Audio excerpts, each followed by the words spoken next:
No hay de esas en mi rancho, me lo llevo.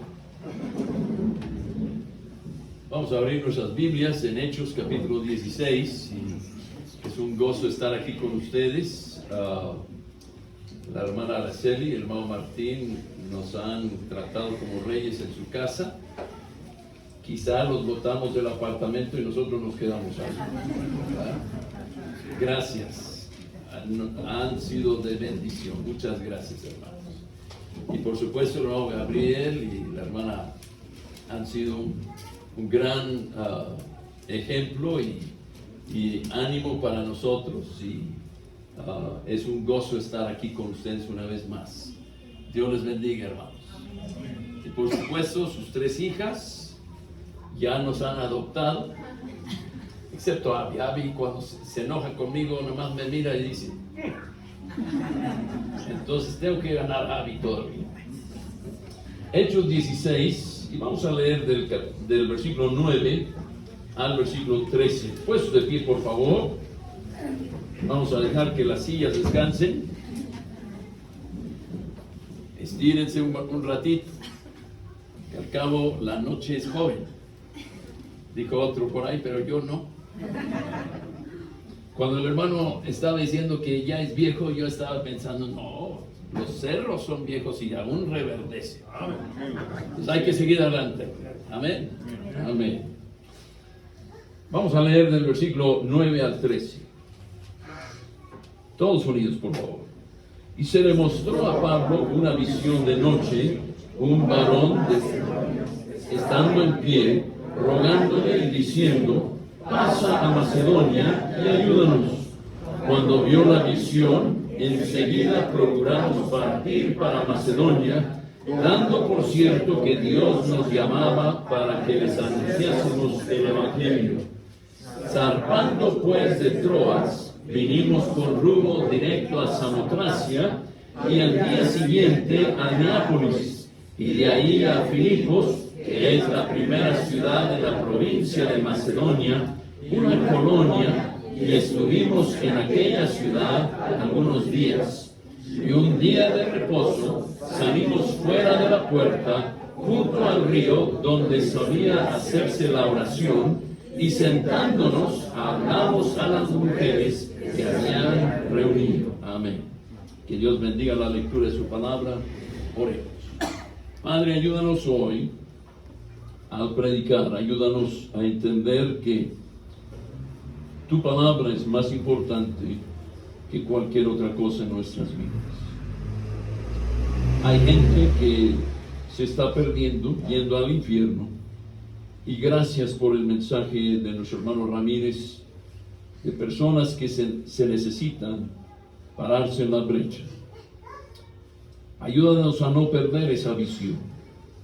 Y ahora te pido que el Espíritu Santo tome mis palabras, mis labios, mi mente, y que pueda predicar con el poder de Él, y que cada uno de nosotros podamos recibir y ser tierra fértil, y que tú hagas una obra en nuestras vidas.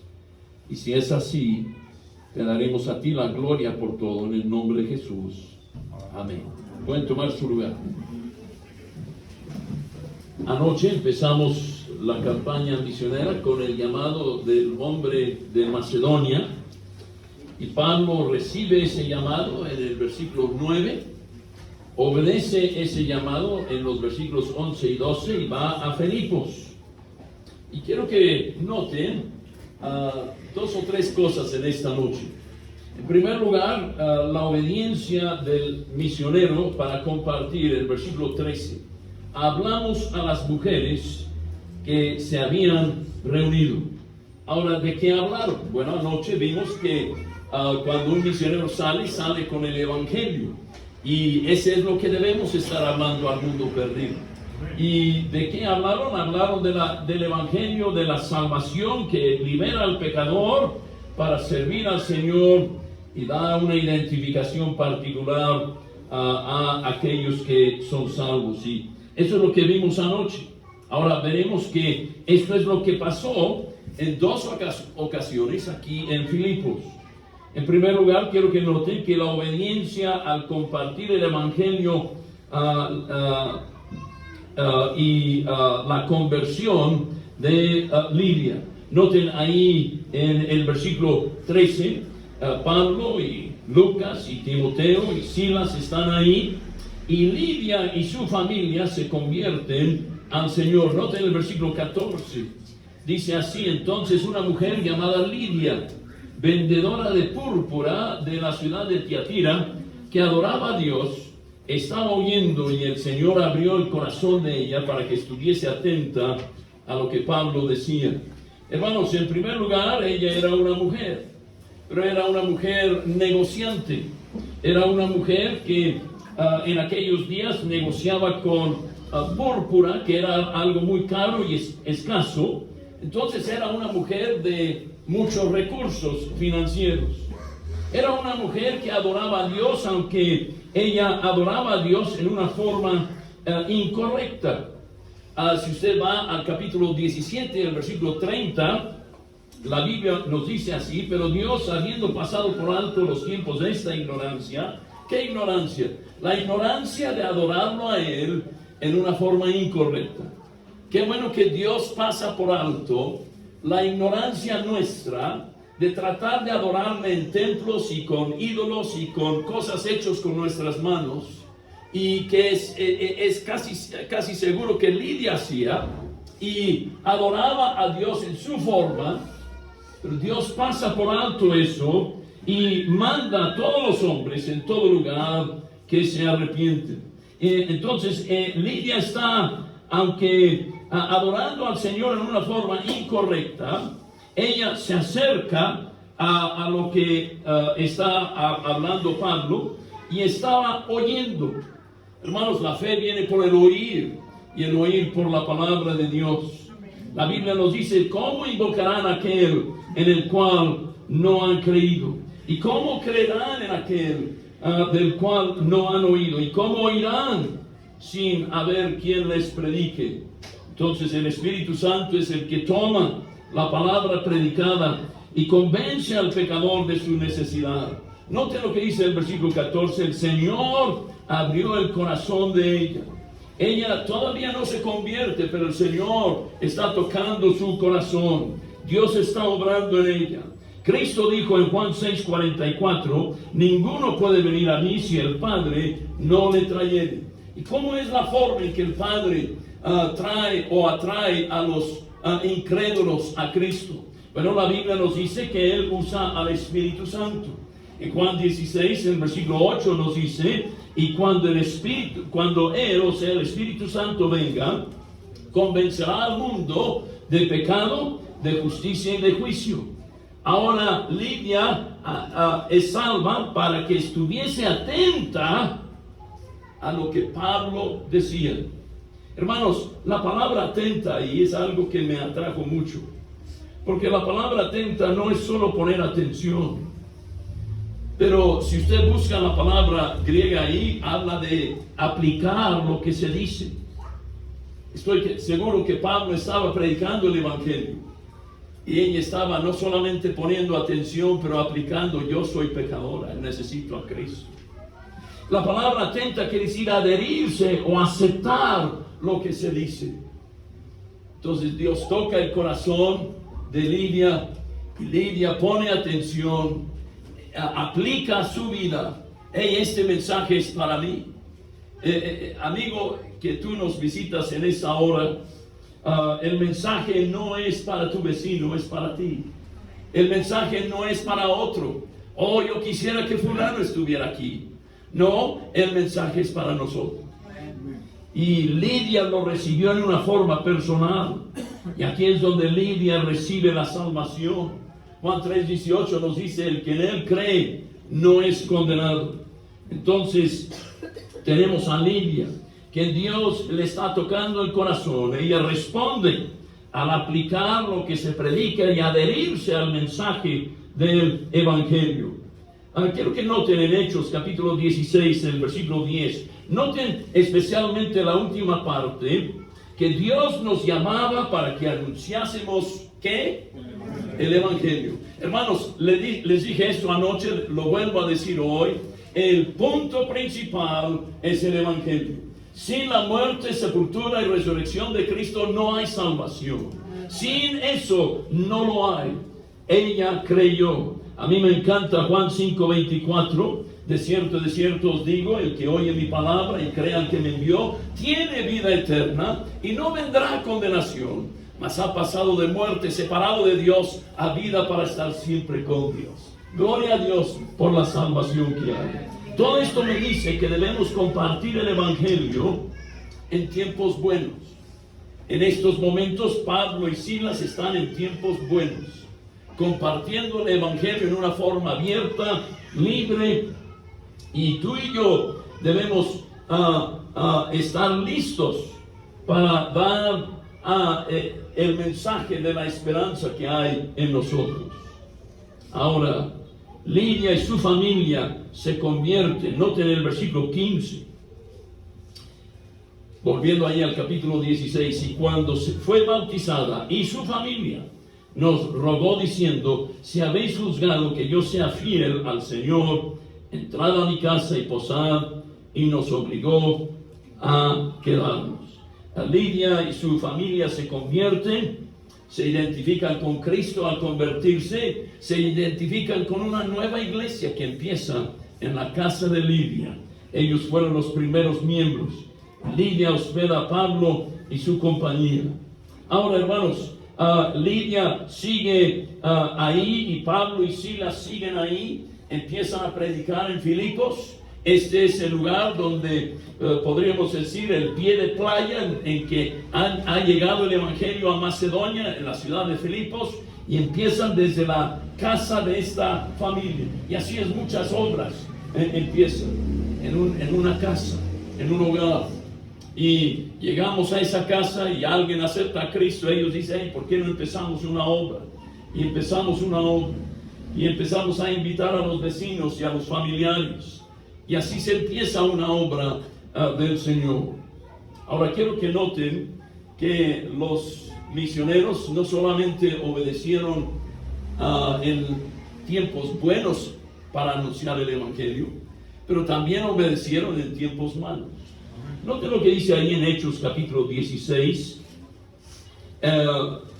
Salían a predicar varios días y una muchacha endemoniada empezó a seguirles. Noten ahí en el versículo 16: aconteció que mientras íbamos a la oración, nos salió al encuentro una muchacha que tenía espíritu de adivinación, la cual daba gran ganancia a sus amos adivinando, y ésta, siguiendo a Pablo y a nosotros, daba voces diciendo: estos hombres son siervos del Dios Altísimo, quienes os anuncian el camino de salvación. Quiero decirles que ella decía la verdad. Ella decía exactamente la verdad. ¿Saben qué, hermanos? Lo que ella, muchacha, decía era cierto, pero Dios no quiere patrocinadores diabólicos. Cristo hizo lo mismo con los demonios. Los callaba. ¿Por qué? Porque no quiere que alguien afuera de la salvación anuncie la salvación. Y entonces Pablo hace lo que dice en el versículo 18, y esto lo hacía por muchos días. Pablo fue muy paciente. Y dice ahí: mas desagradando a Pablo, este se volvió y dijo al Espíritu: te mando en el nombre de Jesucristo que salgas de ella. Y salió en aquella misma hora. Pablo sana a esta mujer endemoniada. Y cuando sus amos vieron que ya se esfumaron las ganancias que ellos tenían, los mandan, los azotan, los meten al calabozo. Y eso pueden leerlo desde el 18 al 24. Pero quiero que noten lo que pasa. Si fuera nosotros, estaríamos chillando ahí en la cárcel. Oh, cómo estoy sufriendo para Cristo. Hermanos, realmente no sabemos lo que es sufrir para Cristo. Ni uno de nosotros realmente hemos sufrido en carne propia una golpiza y después meternos a la cárcel, meter nuestras manos y pies en cepo, donde no podemos movernos, y pensar que ese sí es sufrir para Cristo. Si fuera nosotros, ¿saben lo que haríamos? Estaríamos llorando, llamando a un abogado y sácame de aquí, esto es injusto. Pero mira lo que hace Pablo en el versículo 25, Pablo y Silas. Pero a medianoche, orando Pablo y Silas cantaban himnos a Dios y los presos los oían. Muy importante eso. ¿Sabías tú que puedes testificar cuando oras? Ha habido tiempos en que no me dejan predicar en un funeral porque es de otra religión. Y les digo, bueno, ¿puedo orar por ustedes? Sí, oren por nosotros. Y yo oro el Evangelio. Porque necesitan oírte. ¿Sabías tú que puedes testificar al cantar? Y los presos los oyen. ¿Qué cantarían? Si fuéramos nosotros, estaríamos cantando una canción del mundo de pura tristeza. Pero yo estoy seguro que ellos cantaban himnos de alabanza a Dios, de un Dios que vino a este mundo, se encarnó y murió por nuestros pecados. Fue sepultado, resucitó al tercer día para salvarnos. En las buenas comparte el Evangelio, como decía el hermano, con tus vecinos, con tus amigos, con tus compañeros de escuela. Pero ¿sabe qué? En las malas hay que aprender a compartir el Evangelio. Cuando chocas, tú estás viendo un hermano muy chocante, nadie se ríe. Yo choco mucho. Si tú vas en el carro conmigo, tú vas a estar orando para que no choque. En un año en Monterrey choqué 8 veces. 3 de esas veces ni estaba dentro del carro y me lo chocaron. En una de esas ocasiones llegó un policía y me dice, no, oye güero, ¿no es usted el que chocó allá en Simón Bolívar? Sí. ¿No es usted el que chocó allá en Gonzalito? Sí. Y ahora aquí, deja llevarte a la petaca para que te barran, ¿verdad? Y allá es un lugar donde te barren supuestamente para la mala suerte. Y yo le dije, no tiene nada que ver con suerte. Pero ¿sabe qué? Aún en los choques debemos ser un testimonio. Me acuerdo de joven, fui a predicar una campaña de jóvenes allá en Ohio, al norte de Estados Unidos, y había un joven que apenas había sacado su licencia. Tenía un Volkswagen y estábamos en un lugar donde había muchas colinas y valles y él y yo fuimos a hacer una visita. Nunca llegamos a la visita. Y él iba manejando y yo le dije, Babi, vas muy rápido. Y él lo tomó como un reto. Y en lugar de ir más despacio, subió al acelerador y nos fuimos más rápido. Y de repente había un anuncio que con una flecha así muy rara, como de serpiente. Y le dije, no la vas a hacer, Babi. Y le sumió más y no la hizo. Y él salió de la carretera por este lado, salió de la carretera de este lado y ya estábamos en un barranco y nos fuimos para abajo y nos atoramos en un nogal. Se abrió la puerta de él y yo caí sobre él y él cayó al suelo y yo caí sobre él y me quitó todo el aire. Y él se levanta, hermano Jones, perdóname. Y dije, no me toques, no sé si se me quebraron los huesos. Voy por ayuda. Y él se fue por ayuda. Y yo al rato respiré. Y yo estoy bien, lleno de vidrio, pero estaba bien. Llegó un señor con una camioneta y paró y dijo, ¿cuántos muertos? Entonces yo recogí un folleto, porque había folletos por todos lados. Recogí un folleto y le dije, no hubo ni un muerto aquí, señor. Pero si usted hubiera estado en este choque y hubiera muerto, ¿a dónde iría su alma? Y le entregaba el folleto. Y él dijo, no, a mí no me predica. No, y se fue y se metió en su carro y se fue. Y eso es contra la ley. La ley en Estados Unidos es que si tú te aproximas a un accidente debes rendir ayuda. Y si te vas es una felonía. Te pueden arrestar por eso. Pero alguien debió haber estado testificándole porque él no quería nada que ver con Cristo. En choques tú puedes ser un testimonio. En una ponchadura de llanta puede ser un testimonio. En Luisiana una vez estaba yendo a predicar una campaña misionera en Baton Rouge, Luisiana, y se me ponchó la llanta. Y el seguro iba a llegar no sé en cuántas horas. Llegó un señor que tenía grúa y todo y me dice, ¿quiere ayuda? Y le dije, pues no tengo mucho tiempo. Si sabe lo que es esto, ¿verdad? Moneda, dinero. Y me dijo, no, yo te ayudo. Yo tengo mi propio garaje y yo te ayudo. Bueno, cancelé el seguro y me llevó a su garaje. Y mientras él arreglaba mi llanta, le testifiqué de Cristo y aceptó a Cristo. Hermanos, debemos testificar en las buenas y en las malas. Cuando nos pasan cosas buenas y cuando nos pasan cosas malas. Me acuerdo mi papá en Junction City, Texas. Es un poblado que tiene colinas y yendo hacia abajo se nos fueron los frenos cuando él estaba manejando. Y bombeó los frenos y nada. Entonces, en alguna forma u otra, llegamos a una gasolinera y se paró ahí junto a los tanques de gasolina. Salió un señor y se me fueron los frenos. Pues yo soy mecánico y metieron el carro ahí. El carro se compuso. Ya nos podríamos ir, pero papá paró y le dijo a él, Señor, yo creo que Dios quiere que quiso que yo pasara por aquí porque de otra manera yo nunca lo hubiera conocido. Pero quiero compartirte el Evangelio de Cristo. Y lo ganó a Cristo a ese hombre.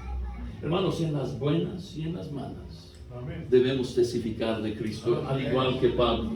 Ahora, noten la obediencia en la conversión del carcelero. En el versículo 25, recuerden que Pablo está cantando y orando y los presos están oyendo. Y ahora noten el 26, entonces sobrevino de repente un gran terremoto, de tal manera que los cimientos de la cárcel se sacudían, y al instante se abrieron todas las puertas y las cadenas de todos se soltaron, y despertando el carcelero y viendo abiertas las puertas de la cárcel, sacó la espada y se iba a matar, pensando que los presos habían huido. Mas Pablo clamó a gran voz diciendo, no te hagas ningún mal, pues todos estamos aquí. ¡Wow! El testimonio de Pablo fue tan grande que los presos, aunque el terremoto había abierto las puertas, las cadenas que tenían se habían caído, podían haber salido. Y quiero decirles que si este lugar empieza a temblar, yo me voy, adiós, sayonara, nos vemos después. Yo no me quedo aquí. Pero esos presos pensaban que estaban más seguros con Pablo y Silas dentro de un edificio que se andaba tambaleando, en lugar de salir huyendo como es normal. Fue un gran testimonio que tenía Pablo. Y quiero que noten que hubo un temblor del edificio, pero también hubo un temblor del carcelero. Él dice ahí en el versículo 29, entonces pidiéndolos se precipitó adentro y temblando se postró a los pies de Pablo y Silas. ¿Por qué temblaba este hombre? Ya no había terremoto, no se habían escapado los presos. Y quiero decirles que un carcelero romano tenía que responder con la vida de cualquier preso que se le escapaba. Entonces es por eso que él se quería matar. ¿Por qué? Porque él no quería que su familia pasara por la vergüenza de llevarlo a él ante un tribunal y públicamente darle muerte, porque todos esos presos se escaparon. Y él, viendo las puertas de las cárceles abiertas, él quería matarse. Pablo lo impide Y cuando Pablo le impide, pide una luz y entrando al calabozo de más adentro, al lugar donde estaba Pablo, él estaba temblando. ¿Por qué estaba temblando? Los presos estaban ahí. Ya no hacía temblores. Pero él estaba temblando pensando qué hubiera pasado con mi vida si yo hubiera muerto. ¿A dónde iría mi alma? Y por eso él le dice a Pablo: señores, ¿qué debo hacer para ser salvo? Y aquí hay un versículo que tiene una promesa y una profecía. La promesa: cree en el Señor Jesucristo y serás salvo tú y tu casa. La promesa: cree en el Señor. Romanos 10:9 dice que si confesares con tu boca que Jesús es el Señor. Cuidado con aquellos que predican la salvación del señorío de Jesús, que quiere decir que no eres salvo hasta que Cristo es Señor de toda tu vida. Y quiero decirte que Pablo mismo entendía que él era humano, al igual que tú y yo. Y en Filipenses 3:12 nos dice: no que lo haya alcanzado ya, ni que sea perfecto, sino prosigo por ver si logro asir aquello, o sea, a Cristo, por lo cual fui también asido por Cristo. Hermanos, la meta divina de Dios en mi vida, al aceptar a Cristo, es ser como Cristo. Por eso Romanos 8:29 nos dice: pero a los que antes conoció también los predestinó para que fuesen hechos conformes a la imagen de Cristo. Y yo soy un trabajo en proceso, tú eres un trabajo en proceso, porque tú y yo, la meta de Dios es ser como Cristo al aceptar a Cristo. Pero yo no soy totalmente como Cristo. Y yo prosigo a esa meta. Entonces, ¿qué quiere decir? Que si confesares con tu boca que Jesús es el Señor, esa palabra Señor quiere decir que Él es el único que salva, es el Señor de la salvación. 1 Timoteo 2:5 nos dice: hay un solo Dios y un solo mediador entre Dios y los hombres, Jesucristo hombre. Jesús es el único que salva. Y antes de poder ser salvo, tienes que entender que la promesa de Dios para ti es que si tú crees que en el Señor Jesucristo, Jesús, llamará su nombre Jesús, porque Él salvará a su pueblo de sus pecados. Jesús es el único que puede salvarte porque murió por tus pecados, conforme a las Escrituras. Fue sepultado, resucitó al tercer día, conforme a las Escrituras. Entonces eso es lo que dice Romanos 10:9. Que si confesares con tu boca que Jesús es el Señor y creyeres en tu corazón que Dios le levantó de los muertos. Para levantar a alguien de los muertos, alguien tiene que morir. Y Cristo tuvo que morir por nuestros pecados. No se desmayó en la cruz, no fue un éxtasis, no. Él murió por mis pecados. Tomó mi lugar, tu lugar, para salvarnos a nosotros. Todo eso es una promesa. Cree en el Señor Jesucristo y serás salvo.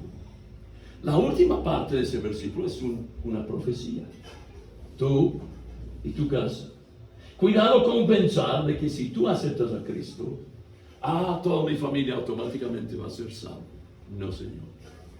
La Biblia nos dice en Deuteronomio que los padres no morirán por los hijos, ni los hijos por los padres. Cada uno morirá por su pecado. Eso quiere decir que si Daniel Jones es salvo, no quiere decir que Michelle es salva. Ella tiene que hacer la decisión también. No quiere decir que mis hijos, Daniel, Darla y Michael, son salvos. No. Ellos tienen que hacer su decisión. No quiere decir que sus cónyuges son salvos. No. Ellos tienen que aceptar a Cristo. No quiere decir que mis 15 nietos son salvos. No. Ellos tienen que aceptar a Cristo. Y yo pido al Señor cada día: oh Dios, por favor, salve a mis nietos. Tengo 2 bisnietas ahora y quiero que ellas sean salvas. Pero no serán salvos solamente porque Daniel Jones aceptó a Cristo. Quiero que vayan a Juan capítulo 1, el versículo 12. Todos lo conocemos. Juan capítulo 1, el versículo 12, pero también vamos a ir al versículo 13. Juan capítulo 1, el versículo 12, pero también vamos a ir al versículo 13. En el 12 dice: mas a todos los que le recibieron, a los que creen en su nombre, les dio potestad de ser hechos hijos de Dios, a todos los que creyeron. Si tú reconoces que eres pecador, si tú reconoces que vas hacia el infierno y pones tu fe en Cristo Jesús, Él es tu Salvador, tú eres ahora hijo de Dios. Tú eres parte de la familia de Dios. Ahora no, los cuales no son engendrados de carne, digo de sangre. ¿Qué quiere decir eso? Que nomás porque tú eres salvo, por tu línea sanguínea, no van a ser salvos los demás. Es que yo creía siempre que si yo aceptaba a Cristo, la promesa era que toda mi familia iba a ser salvo. Jack Hyles, uno de los más grandes evangelistas en todo el mundo, del mundo moderno, él fue salvo, pero su papá se fue al infierno. Era un borracho y nunca aceptó a Cristo. No me digas. Y muchos andan sentados en sus laureles, pensando: yo soy salvo, toda mi familia va a ser salvo. No, si tú no les testificas, si tú no te pones en la brecha, no van a ser salvos. Quita de tu mente que la salvación es por línea sanguínea, no es de sangre, ni de voluntad de carne, no es por tus obras, ni de voluntad de varón, no es por la salvación, no es de alguien más por ti. Tuve un amigo que por muchos años tuvo una reacción de drogas, hijo de un doctor. Cuando yo tenía 15 años le pasó eso a él tenía 15. Ya estaba como un vegetal. Yo fui al instituto a los 17, él todavía como vegetal. Salí del instituto a los 22, él todavía como un vegetal. Nos casamos mi esposa y yo y fuimos a México a los 23, él todavía como un vegetal. Y antes de cumplir mi 24 años de edad, él muere. Me acuerdo yendo al funeral de él, su mamá vino y me dice: ay, Daniel, ahora tenemos a alguien en el cielo que nos estime. Oh, no. No hay nadie que puede hacer algo por mí para salvarme. Yo tengo que aceptar a Cristo personalmente. No es de línea sanguínea, no es de voluntad mía, no es de voluntad de varón por mí, sino es de Dios. La salvación es de Él. Entonces, hermanos, la obediencia del carcelero y su familia se nota ahí, volviendo ahí a Hechos 16. Ellos dijeron: cree en el Señor Jesucristo y serás salvo tú y tu casa. Y le hablaron la palabra del Señor a él y a todos los que estaban en su casa. Y él, tomándolos en aquella misma hora de la noche, les lavó las heridas. Y enseguida se bautizó él con todos los suyos. Y llevándolos a su casa, les puso la mesa y se regocijó con toda su casa de haber creído a Dios. Ellos aceptaron a Cristo. Como les dije anoche, el misionero lleva el evangelio para que personas sean salvas, liberadas del diablo para servir a Dios, pero también para que se identificaran. Cristianos nos identificamos como personas que hemos puesto nuestra fe en Cristo. Pero no debe caer ahí nuestra identificación. Dios quiere que tú te identifiques con la iglesia. Y por eso se bautizaron el carcelero y toda su familia. Ahora quiero que vayan al último versículo, en el versículo 30. Perdón, el versículo es el 40. Hermanos, misiones es ganar un alma, bautizar esa alma, discipular esa alma, para que ellos sigan adelante en las cosas del Señor. Noten lo que dice el 40. Entonces, saliendo de la cárcel, entraron en casa de Lidia. Ahí es donde empezó todo. En casa de Lidia, y habiendo visto a los hermanos. ¿Cuáles hermanos? Al carcelero y su familia. los consolaron y se fueron. Fíjate todo lo que pasó Pablo. Si tú lees los versículos que siguen después de que el carcelero y su familia son bautizados, al fin les vienen y les invitan que salgan. Y Pablo dijo, no, pues vengan ellos por nosotros. Y al fin salen. Pero antes de salir pasaron por esa nueva iglesia y consolaron a ellos. Y Lidia no había sufrido. El carcelero no había sufrido. Pero Pablo y Silas, que habían sufrido, consolaron a esa nueva iglesia. ¿Cómo les consolaron? Yo creo que les dijeron, hey, las cosas quizá me fueron mal a mí y a Silas, pero ustedes sigan adelante, sirvan a Cristo. Y es lo que Dios nos está diciendo a nosotros. Sigamos adelante, sirviendo a Cristo, porque vale la pena servir. Ahora con los ojos cerrados, las cabezas inclinadas. Misiones es ganar almas. Misiones es ver que esas almas se identifiquen con Cristo como Salvador, con su iglesia. Noten que una iglesia nueva se forma en la casa de Lidia, con la familia de Lidia y su familia y el carcelero y su familia. Y empieza una gran iglesia misionera. Pablo escribe después a los filipenses y les dice que no muchos ayudaron en dar y recibir excepto ellos. Pero todo empezó con ganar un alma y que esa alma se bautice y sea parte de la iglesia.